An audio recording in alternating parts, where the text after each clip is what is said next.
নমস্কার। আজ আমাদের আলোচ্য বিষয় বাংলা উপভাষা কামরূপী। এখন এই উপভাষা সম্পর্কে বিস্তারিত যাওয়ার আগে আমরা দেখে নিই যে ভাষা কি এবং উপভাষাই বা কি। ভাষা হলো কতগুলো অর্থবহ ধ্বনি সমষ্টির বিধিবদ্ধ রূপ, যার মাধ্যমে কোনো একটি বিশেষ সমাজের মানুষ নিজেদের মধ্যে ভাব বিনিময় করে।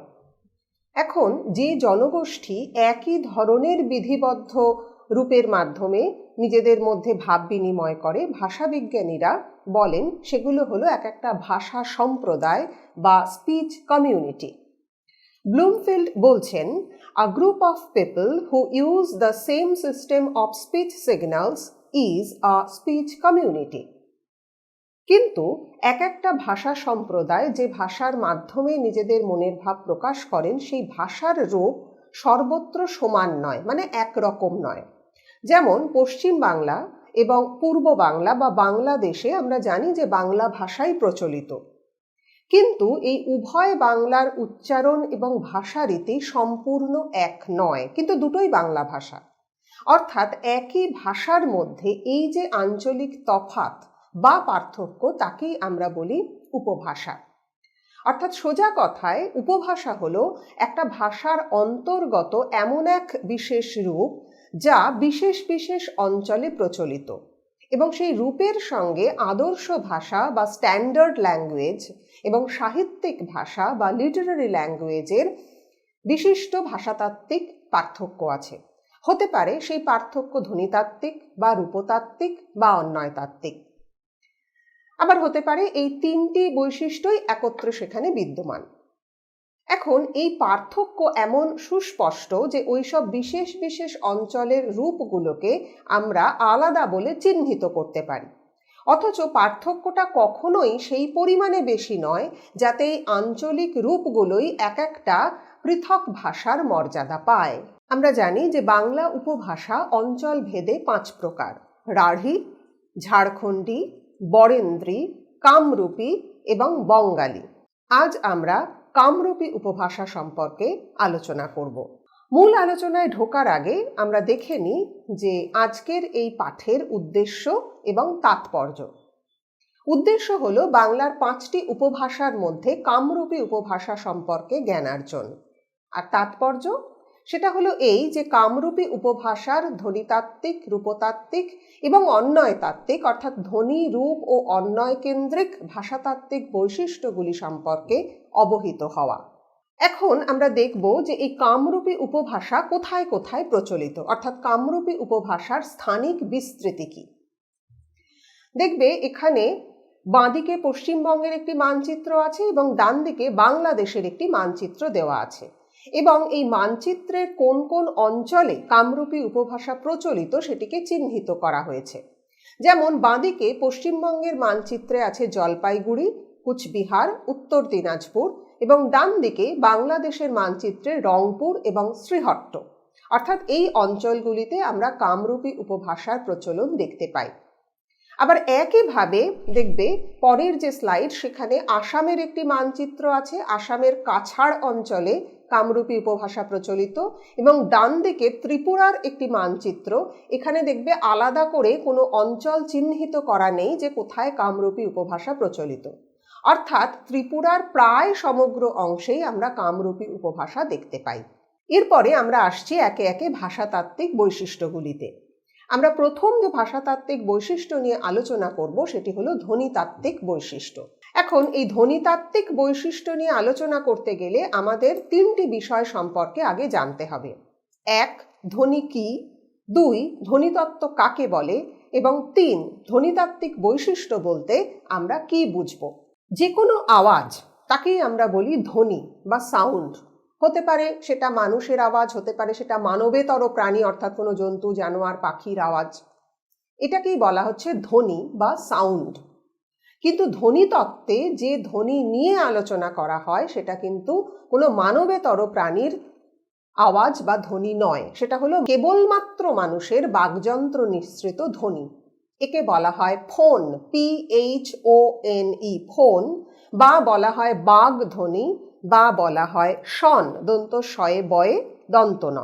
এখন শব্দভেদে একই ধ্বনির উচ্চারণ আলাদা হতে পারে।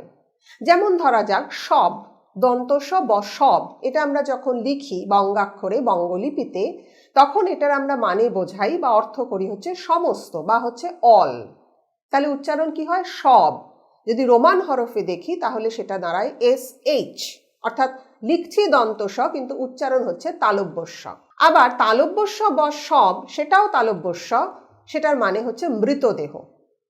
ফলে সই উচ্চারণ করছি কিন্তু কখনো লিপিতে লিখছি দন্ত স, কখনো লিপিতে লিখছি তালব্য স, কিন্তু এই বানানের প্রভেদের জন্য মানে আলাদা হয়ে যাচ্ছে। আবার একইভাবে যদি ধরি একটি শব্দ বাস, এখানেও দন্ত স, আমরা আগে দেখলাম দন্ত স বা সব মানে সমস্ত বা অল, আবার বাস সেখানেও দন্ত স, কিন্তু আগের সব আমরা উচ্চারণ করছি স, অর্থাৎ তালব্য স হিসাবে SH, আর বাস আমরা উচ্চারণ করছি দন্ত স এই হিসাবে স।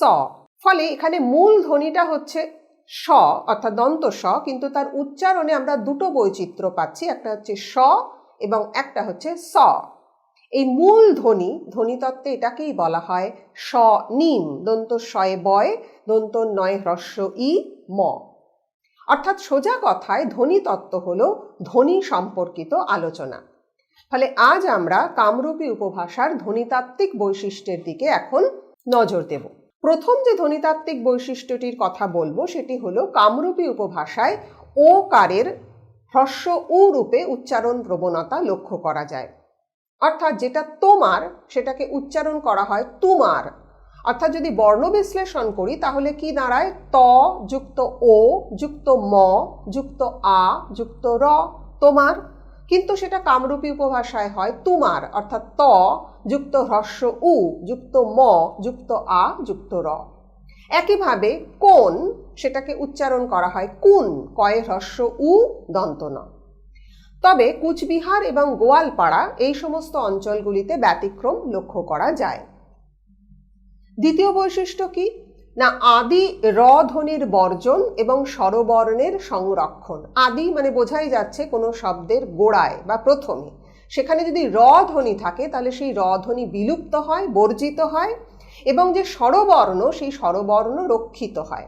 অর্থাৎ রাজা মূল শব্দ যদি হয় তাহলে সেটা কামরূপী উপভাষায় উচ্চারিত হয় আজা, অর্থাৎ র যেহেতু শব্দের গোড়ায় আছে সেই আদি র বর্জিত হয় এবং যে স্বরবর্ণ আ সেটা রক্ষিত হয়ে হয় আজা।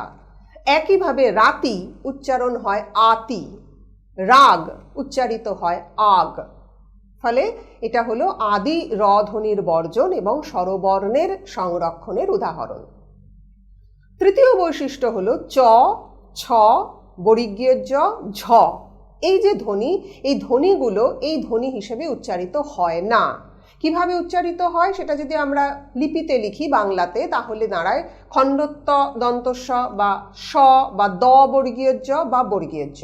এর ব্যতিক্রম আমরা লক্ষ্য করি, যেমন গোয়ালপাড়া, রংপুর এই সমস্ত জায়গার উচ্চারণে চ বর্গের মূল উচ্চারণ রক্ষিত হয়। এখানে তো আমরা বলছি চ বর্গে চ, ছ বর্গীয় জ, ঝ এর উচ্চারণ বদলে যায়, কিন্তু এর ব্যতিক্রম হচ্ছে গোয়ালপাড়া, রংপুরে এর মূল উচ্চারণ সেখানে সংরক্ষিত থাকে, অর্থাৎ বাচ্চা সেখানে বাচ্চা হিসেবেই উচ্চারিত হয়।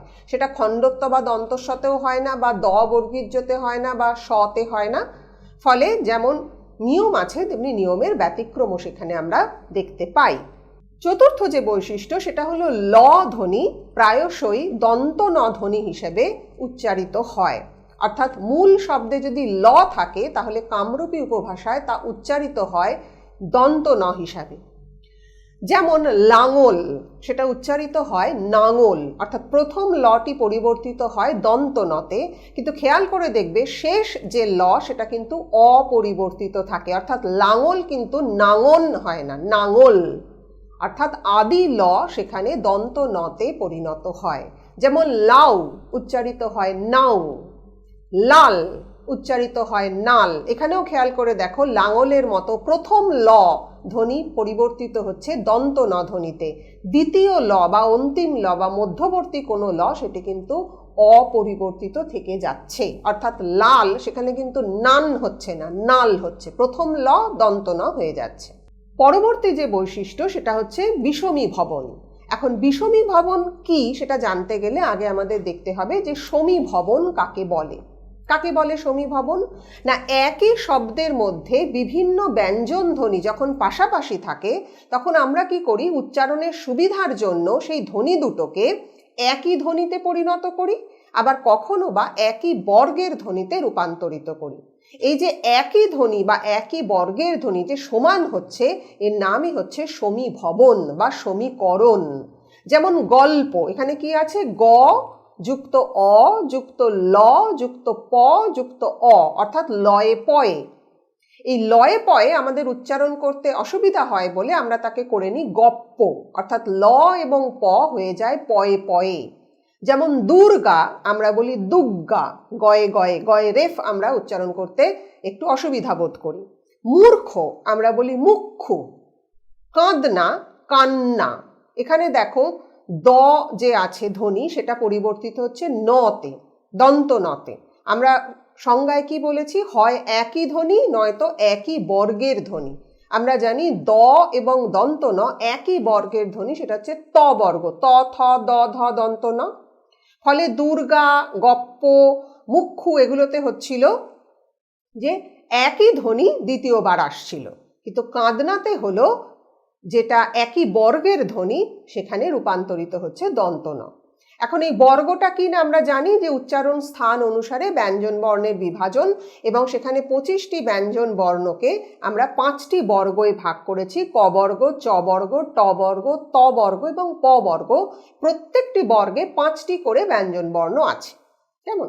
তাহলে এই গেল সমীভবন, যেখানে দুটো বিষম ব্যঞ্জন একই ব্যঞ্জন বা একই বর্গের ব্যঞ্জনে পরিণত হচ্ছে, এটাই হচ্ছে সমীভবন বা সমীকরণ। এর ঠিক উল্টোটা হচ্ছে বিষমী ভবন, অর্থাৎ সমীভবনে দুটো বিষম ছিল সেটা সমীকরণ বা সমীভবন হলো, আর বিষমী ভবনে হচ্ছে দুটো সমীভূত ছিল সেটা থেকে বিষম ব্যঞ্জনে পরিণত হলো।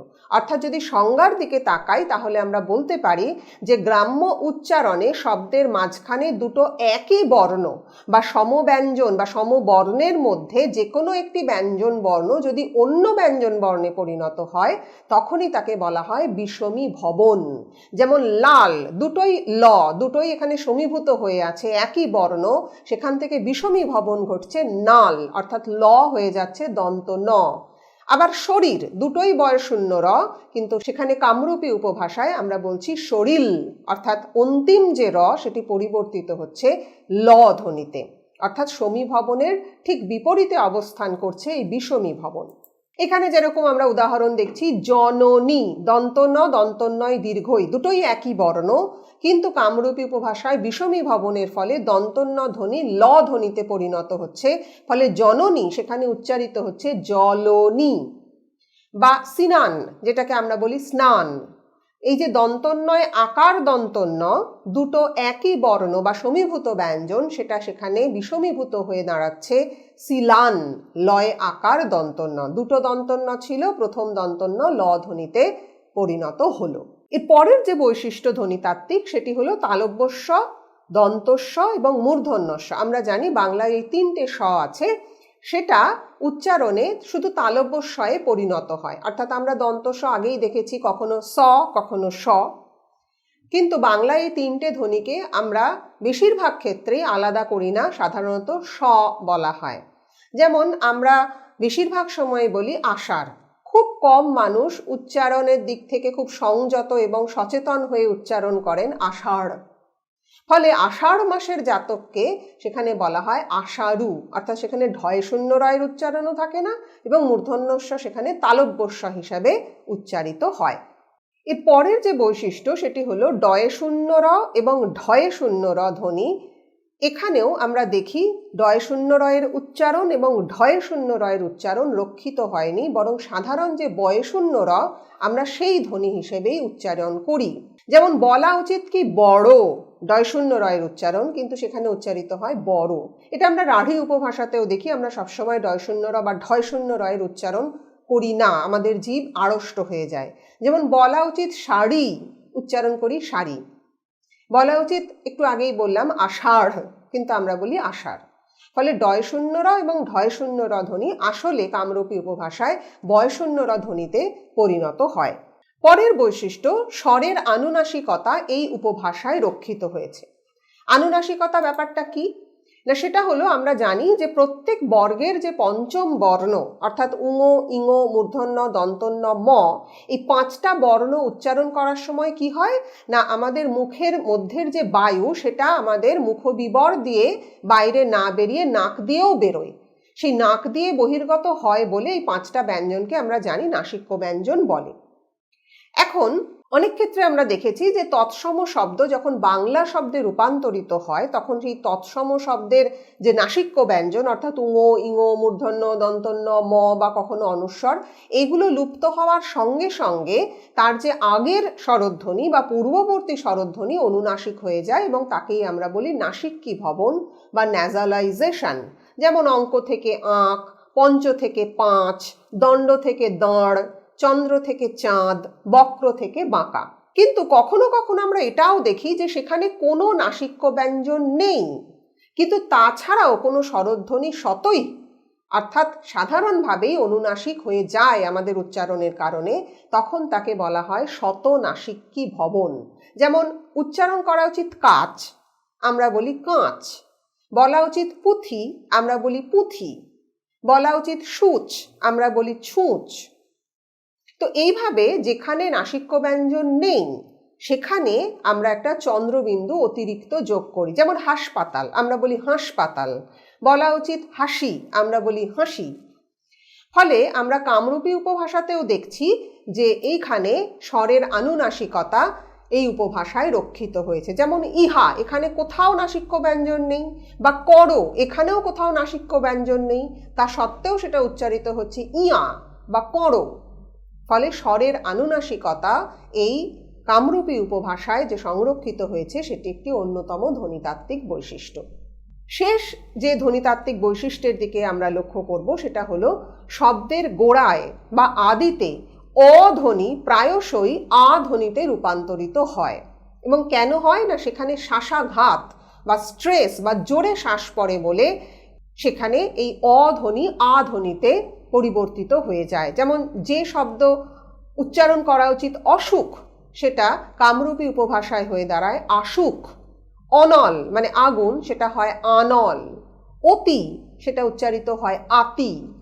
বা কথা সেখানে উচ্চারিত হয় কাথা। ফলে কামরূপী উপভাষায় শব্দের গোড়ায় যদি অ ধ্বনি থাকে তাহলে বেশিরভাগ ক্ষেত্রে বা প্রায়শই আমরা দেখি জোরে শ্বাস বা জোরে স্ট্রেস পড়ার ফলে সেই অ ধ্বনি আ ধ্বনিতে রূপান্তরিত হচ্ছে। এরপরে আমরা যে ভাষাতাত্ত্বিক বৈশিষ্ট্যের দিকে তাকাবো সেটা হলো রূপতাত্ত্বিক বৈশিষ্ট্য। রূপতাত্ত্বিক বৈশিষ্ট্য বুঝতে গেলে আমাদের বলতে হবে প্রথমে যে রূপ কাকে বলে, তারপর বুঝতে হবে রূপতত্ত্ব কি, এবং তারপরেই আমরা বুঝতে পারবো যে রূপতাত্ত্বিক বৈশিষ্ট্য বলতে আসলে আমরা কি বোঝাতে চাইছি। রূপ কি? রূপ হলো ক্ষুদ্রতম অর্থপূর্ণ একক। এখন এই একক কিভাবে গঠিত হয় না, একাধিক স্বনিমের সমন্বয়। আমরা আগেই ধ্বনিতত্ত্ব পড়ার ক্ষেত্রে দেখেছি যে ধ্বনিতত্ত্বের ক্ষেত্রে মূল ধ্বনিকে বলা হয় স্বনিম এবং তার বিভিন্ন উচ্চারণ বৈচিত্র্য থাকতে পারে। অর্থাৎ মূল ধ্বনি যদি হয় স, তাহলে আমরা দেখেছি উচ্চারণ বৈচিত্র্য সেখানে থাকতে পারে স এবং স। একইভাবে ধ্বনিতত্ত্বে যেরকম মূল ধ্বনিকে বলা হয় স্বনিম, রূপতত্ত্বের ক্ষেত্রে মূল রূপকে বলা হয় রূপিম। অর্থাৎ রূপতত্ত্ব হলো মূল রূপ থেকে কিভাবে শব্দ আমরা গঠন করতে পারি। যেমন মায়ের, এটা একটা শব্দ, এখানে মূল রূপ হচ্ছে মা। আগেই বলেছি রূপ হলো ন্যূনতম বা ক্ষুদ্রতম অর্থপূর্ণ একক, অর্থাৎ মা, একে কিন্তু আমরা আর বিশ্লেষণ করতে পারবো না। কেউ যদি বলো ম যুক্ত আ, সেটা বর্ণ বিশ্লেষণ হবে এবং ময়ের কোনো আলাদা অর্থ নেই, আয়েরও কোনো অর্থ নেই। সেই কারণেই সংজ্ঞায় বলা হচ্ছে ক্ষুদ্রতম অর্থপূর্ণ একক, সেটাই হলো রূপ। অর্থাৎ আমরা এখানে এখন কামরূপী উপভাষায় কিভাবে রূপতাত্ত্বিক বৈশিষ্ট্যের মাধ্যমে আমরা মূল রূপ থেকে শব্দ গঠন করতে পারি সেই অংশগুলো দেখে নেব। প্রথমেই আমরা দেখছি যে তির্যক কারকের বহু বচনে গুলাযোগ। কারক কাকে বলে? না আমরা জানি যে বাক্যে ক্রিয়ার সঙ্গে সেই বাক্যের অন্তর্গত বিশেষ্য বা সর্বনাম পদের যে সম্পর্ক আমরা তাকেই কারক বলি। আমরা জানি কারক 6 প্রকার, অর্থাৎ কর্তৃকারক, কর্মকারক, করণকারক, সম্প্রদান কারক, অপাদান কারক এবং অধিকরণ কারক। এখানে কি বলা হচ্ছে না তির্যক কারকের বহু বচনে গুলাযোগ, অর্থাৎ গাছগুলা মানে হচ্ছে গাছগুলো, আমার গুলার মানে আমারগুলো। দ্বিতীয়ত কর্মকারকে ক বিভক্তি যোগ। কর্মকারক কাকে বলে? না ক্রিয়াকে কি বা কাকে দিয়ে প্রশ্ন করলে যে উত্তর পাওয়া যায় সেটাই হলো কর্ম। এখন এই কর্মের দুটো ভাগ, একটা হলো গৌণ কর্ম, একটা হচ্ছে মুখ্য কর্ম। যেমন একটা উদাহরণে বোঝা যাক যে রাম অমলকে কলম দিল। এখানে ক্রিয়াপদ কি? দিল। তাহলে কাকে দিল? না অমলকে। অমল হলো গৌণ কর্ম, অর্থাৎ গৌণ কর্ম সবসময় হয় প্রাণীবাচক, যার প্রাণ আছে। আর কি দিল? না কলম দিল। কলম যেটা নিষ্প্রাণ সেটা হলো মুখ্য কর্ম। ফলে এই গেল মুখ্য কর্ম এবং গৌণ কর্ম। এখানে কি বলা হচ্ছে না কর্মকারকে ক বিভক্তি যোগ, অর্থাৎ আমাকে ভুলালি। কাকে ভুলালি? আমাকে। এবার আমরা রাঢ়িতে বলি আমাকে, সেটাই কামরূপীতে দাঁড়ায় মুখ ভুলালু, ক বিভক্তি। আমার খিদে পেয়েছে, সেটা কামরূপী উপভাষায় বলা হয় মুখ খিদান লাগিছে, মুখ কয়ে হসন্ত, এটা হচ্ছে ক বিভক্তি যুক্ত হলো। এখন তাহলে আমাদের জানতে হবে যে বিভক্তি কাকে বলে। বিভক্তি হলো এক ধরনের চিহ্ন যেটা শব্দ বা ধাতুর সঙ্গে যুক্ত হয়ে বাক্যে প্রবেশের ছাড়পত্র পায়, অর্থাৎ সোজা কথায় শব্দ বা ধাতুকে পদে পরিণত করে, তাকেই বলা হয় বিভক্তি। যেমন ছাগল, এটা একটা শব্দ, কিন্তু ছাগল ঘাস খায়, এই বাক্যে ছাগল হলো পদ, কারণ সেখানে ছাগল শব্দের সঙ্গে জুড়ে আছে শূন্য বিভক্তি। দেখে মনে হবে দুটোই তো ছাগল, ছয়াকার গল এই তো লিপিতে আছে। তাহলে পার্থক্যটা কোথায়? পার্থক্যটা হচ্ছে যে ছাগল ঘাস খায় এই বাক্যে ছাগল শব্দে যে চিহ্নটি জুড়ে রয়েছে সেই চিহ্নটা দেখা যাচ্ছে না, অর্থাৎ সেটা শূন্য বিভক্তি বলেই সেটা শব্দকে পদে পরিণত করেছে, কিন্তু নিজে অপ্রকাশিত থেকেছে। যেমন বুলবুলিতে ধান খেয়েছে, এই ধান এখানে হচ্ছে শূন্য বিভক্তি। কেমন? ফলে বিভক্তি হলো এক ধরনের চিহ্ন যেটা শব্দ বা ধাতুকে পদে পরিণত হতে সাহায্য করে। তাহলে এখানে আমরা দেখছি কর্মকারকে ক বিভক্তির উদাহরণ। তৃতীয়, করণকারকে দিয়া অনুসর্গীয় বিভক্তির প্রয়োগ লক্ষণীয়। করণকারক কাকে বলে? না আমরা জানি যে কোনো একটা বাক্যে কর্তা যার দ্বারা সেই কাজটি সম্পন্ন করে তাকেই বলা হয় করণকারক। এখানে কি বলা হচ্ছে? না এখানে বলা হচ্ছে যে করণকারকে দিয়া অনুসর্গীয় বিভক্তি। অনুসর্গ কাকে বলে?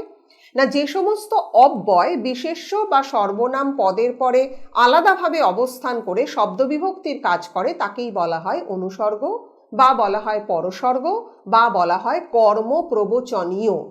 যেমন এ কথা কার কাছ থেকে শুনলে, এখানে থেকে এটা হলো অনুসর্গ। বা স্বপ্ন দিয়ে তৈরি সে দেশ স্মৃতি দিয়ে ঘেরা, দিয়ে এটা হলো অনুসর্গ। বা ভূতের মতন চেহারা যেমন নির্বোধ অতি ঘোর, এখানে মতন এটা হলো অনুসর্গ। ফলে এখানে আমরা দেখছি যে করণকারকে দিয়া অনুসর্গীয় বিভক্তির প্রয়োগ, এটা আমরা রাঢ়িতেও দেখি, দ্বারা বা দিয়া, দ্বারা বা দিয়া বা কর্তৃক, এগুলো হচ্ছে করণকারকের অনুসর্গ। যেমন ঘর দিয়ে, সেটা হচ্ছে ঘর দিয়া কামরূপী উপভাষায়। চতুর্থ, অপাদান কারকে থাকি অনুসর্গীয় বিভক্তি। অপাদান কারক কাকে বলে?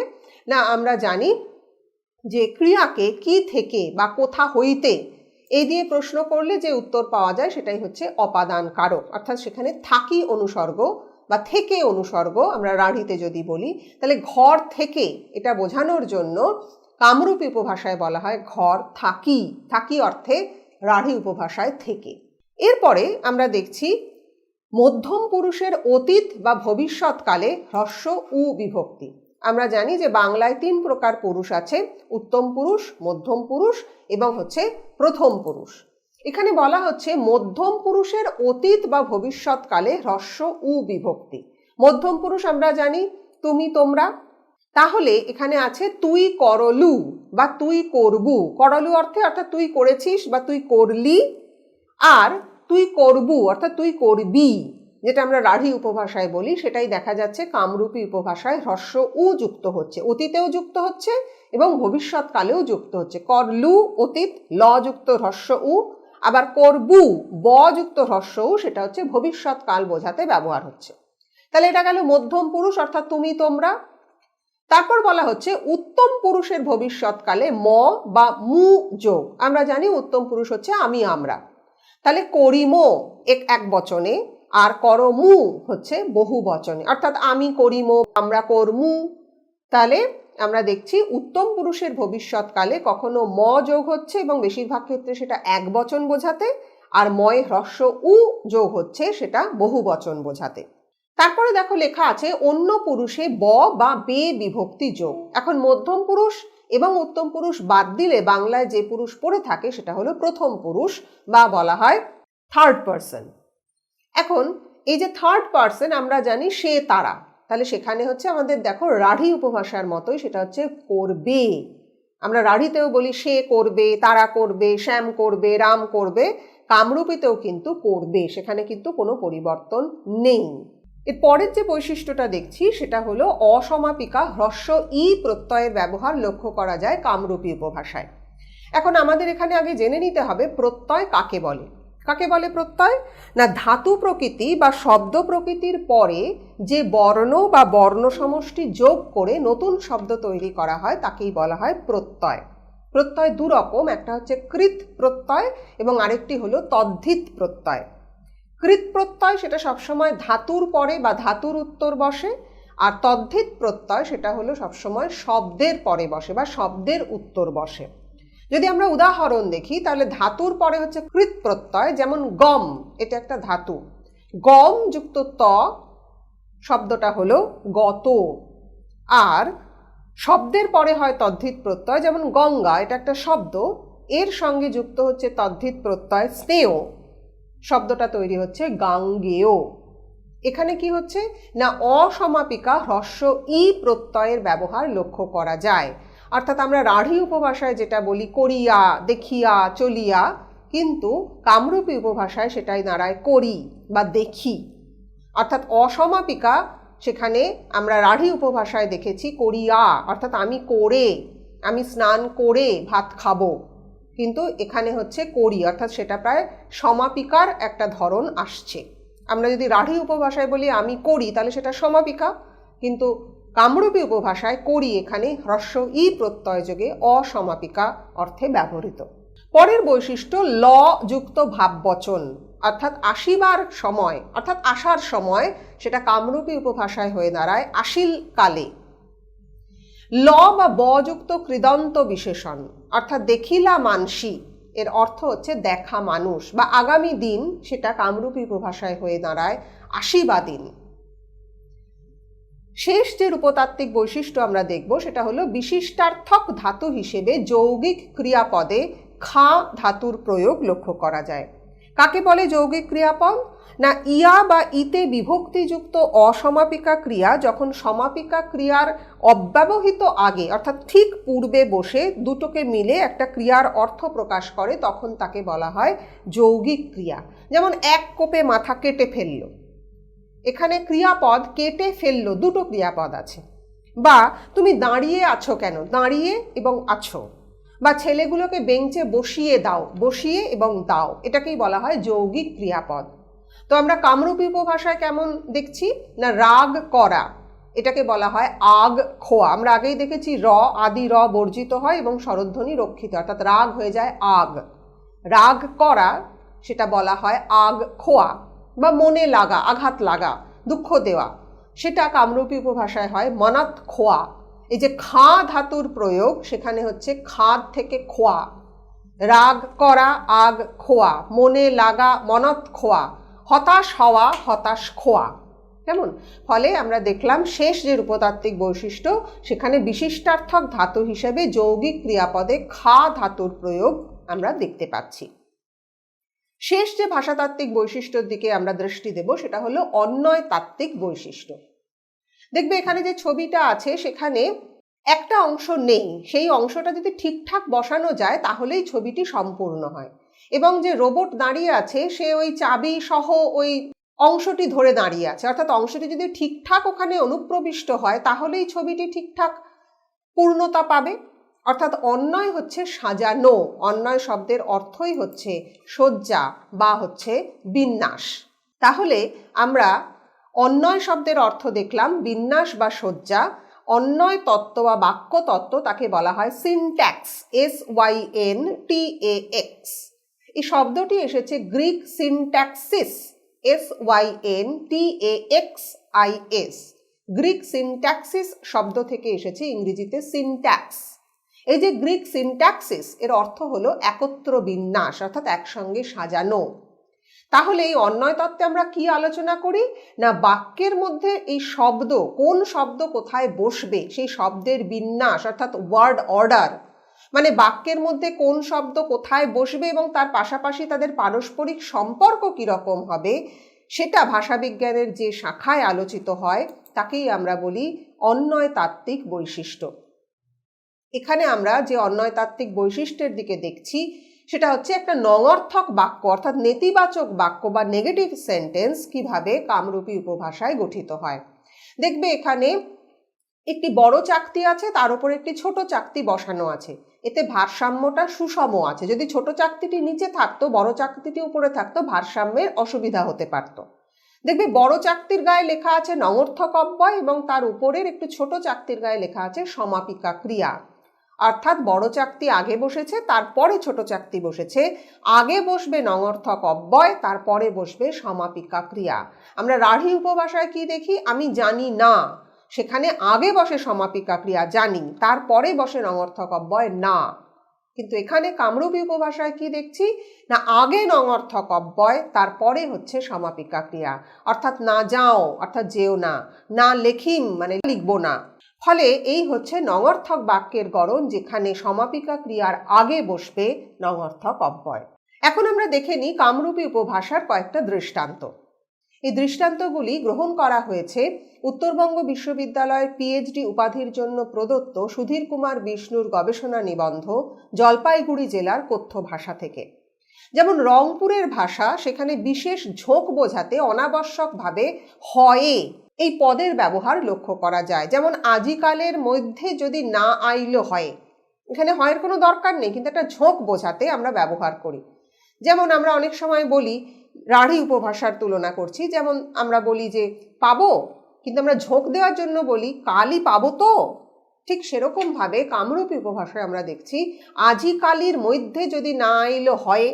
শ্রীহট্টের ভাষা আমি ভুলে গেছি, সেটা বলা হয় আমি পাউড়ি লিছি। বা আপনার নাম কি, সেখানে বলা হয় আপনার নাম কি তা। রাজবংশী ভাষা ফুলেশ্বর হাটে যায়, সেখানে বলা হয় ফুলেশ্বর হাটত যায়। ছেলেটা ঝামেলা বাড়াচ্ছে, চ্যাংড়াটা ফেকে না বাড়ায়েছে। কোথায় যাবে, কুণ্ঠে যাব।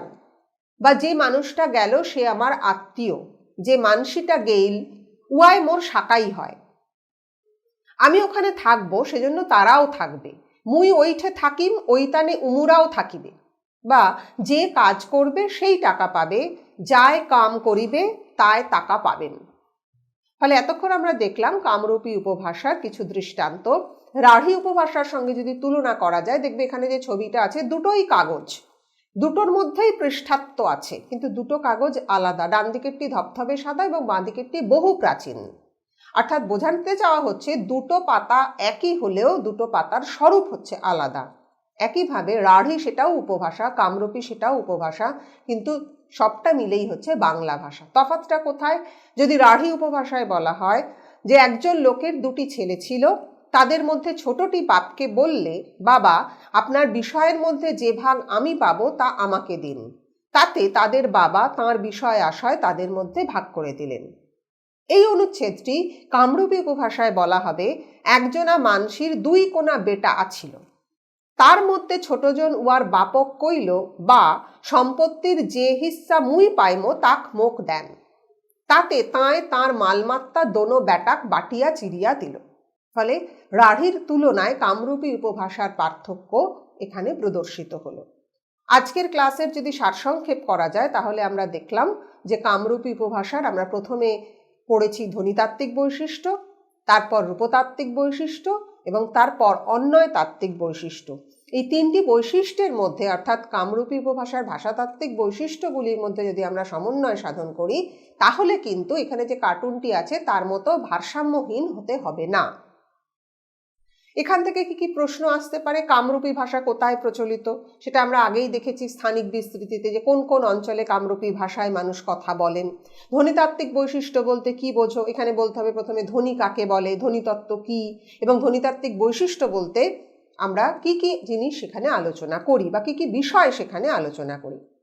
কামরূপী উপভাষার যে কোনো দুটি ধ্বনিতাত্ত্বিক বৈশিষ্ট্য উদাহরণ যোগে আলোচনা করো। এখানে তোমরা যে কোনো বৈশিষ্ট্য আলোচনা করতে পারো, যেমন ও উচ্চারিত হয় হ্রস্ব উ রূপে, তোমার তুমার, আবার আদি র বর্জিত হয় এবং সেখানে স্বরধ্বনি সংরক্ষিত হয়, যেমন রাজা উচ্চারিত হয় আজা। কর্মকারক কাকে বলে সেটা আলোচনা করা হয়েছে এবং সেখানে কিন্তু অবশ্যই তোমরা বলবে গৌণ কর্ম এবং মুখ্য কর্ম। বিভক্তি বলতে কি বোঝো সেটাও বলেছি, যে বিভক্তি হচ্ছে এক ধরনের চিহ্ন যেটা শব্দকে পদে পরিণত করে। কামরূপী উপভাষায় কর্মকারকে কিভাবে ক বিভক্তি যোগে রূপ গঠিত হয় তা দৃষ্টান্ত যোগে বুঝিয়ে দাও। যেমন আমাকে ভুলালি আমরা দেখেছি সেখানে কামরূপী উপভাষায় হয় মোক ভুলালু। অন্বয় শব্দের অর্থ কি? আমরা জানি অন্বয় শব্দের অর্থ বিন্যাস বা সজ্জা। বা বলতে পারি যে কামরূপী উপভাষার একটি অন্বয়তাত্ত্বিক বৈশিষ্ট্য উদাহরণ সহ ব্যাখ্যা করো। তখন বলতে হবে যে নঙর্থক অব্যয়ের পরে সমাপিকা ক্রিয়া বসে এবং যেটা রাঢ়িতে যেও না সেটা কিন্তু আমাদের কামরূপী উপভাষায় হয়ে দাঁড়ায় না যাও। আজকের এই ক্লাসে যে সমস্ত সহায়ক গ্রন্থ ব্যবহৃত হয়েছে সেটা হলো বামনদেব চক্রবর্তীর উচ্চতর বাংলা ব্যাকরণ, ডক্টর রামেশ্বর সয়ের সাধারণ ভাষাবিজ্ঞান ও বাংলা ভাষা এবং পরেশচন্দ্র মজুমদারের বাংলা ভাষা পরিক্রমা। তোমরা আরও বিশদে জানার জন্য এই বইগুলির সাহায্য নিতে পারো। তাহলে আজকের ক্লাস এখানেই শেষ করছি। ধন্যবাদ।